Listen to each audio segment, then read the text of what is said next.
kakati omuwendo gw'abafudde mukama abawe ekiwummulo eky'emirembe bali 5,000 abarekodingiddwa mu malwaliro. So kakati mu abafiirwa ne mugenze muteekamu amafuta ne muziika tetwabakola ki? Tetwaba recording 5,117,18. Ekyo baali wakati wa 2024 okwawukanako n'aba 2023 abali 4,799 kakati ezimu ku bintu ebikyasinze okutwala obulamu bwa bannayuganda bannange omusujja guno ogwa malaria, omusujja gw'ensiri.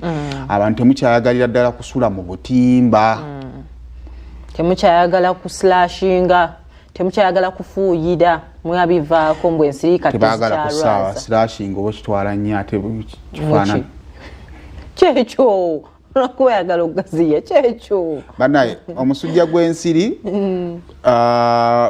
bintu twabisomanga kuva mu primary otegedde bulungi.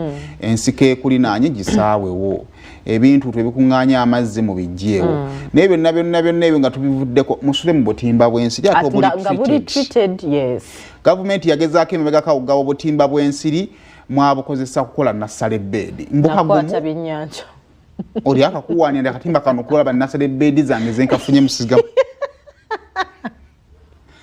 goli mukuseka n'ebino byaddala oli agamba mwana wange nze kana akatimba bye kankoledde sibirabangako nasimba nakati wange yenna nakula kana akatimba teri nkoko ekayitamu nti ate abaana basula batya bebamanyi bano abaana baba baddugavu tetwale 2018 oba ontegeera be baali reported wakati wa 2024 ne 2025 2023 ndaba wa 2025 so bannange twongera bano be bali recorded kubanga ate era butugenda ku muwendo gw'abantu abafa nga tebagenze mu malwaliro mu Uganda bakyali bangi nga yagenda mu kalwaliro obulwadde ne bukula ne tumaliriza nga bakoze eki batufuddeko obubenje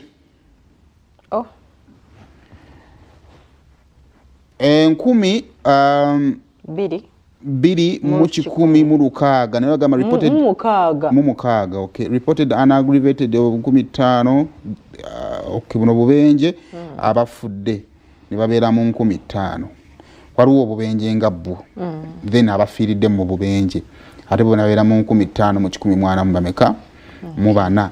So bino nno kakati ati ekyobubenje tugenda mu festive season.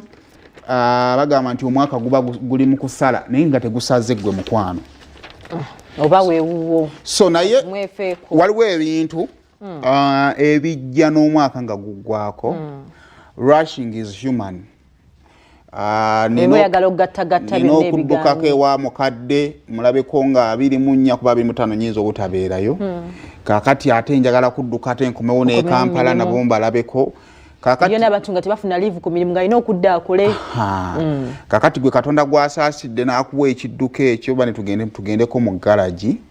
Tutereze. Omanyi motoka ze Kampala, motoka za town service zirina ekizibu kimu. Zirina emirimu gye zikola nga tezisobola kukola mirimu miwanvu. Emotoka y'ogivuga n'ovuga mayiro 5 n'otuuka ku mulimu n'ogiparkinga n'ogijjawo ku akawungeezi n'ovuga n'odda ewaka oba n'ogenda mu kabaala akalinaanye ewaka. Kati emotoka eyo tefunye kugezesebwa kw'amaanyi kati n'okeera bukeezi ku makya n'ogiteeka ku lugendo oluwanvu n'ogenda ewama mu nsozi n'okuneglectinga ng'owulira bushoko bukubagala naye ng'ogamba nja kubukola anytime. So kakati tugende kuba naye mu garage tukole service z'emmotoka tusobole okuzitwala ku makubo amanene oba amawanvu engendo empanvu teseeko amalala kwakati ennaku zino abavubuka be bali mu kuvuga. Waliwo abaleese emmotoka kati mu Desemba bakafuna emmotoka yo oyagala kugitwala mu kyalo bagikole ki bagirabeko. Anja kunyumiza olugero lw'abafudde nga bazitwala mu byalo ate njagala mujjukire nsigwasozo gitwala muki nkyalo ate sigwasembye ala sigwa gendo semba ate n'emmotoka z'ennaku zikyalina amakulu kuva bajjawo obunamba twetolole mutukomewo n'olutambula nani yajjawo obunamba kana ennaku zino gavumenti tetwakyagala babalabisangamu abavuga enkadde.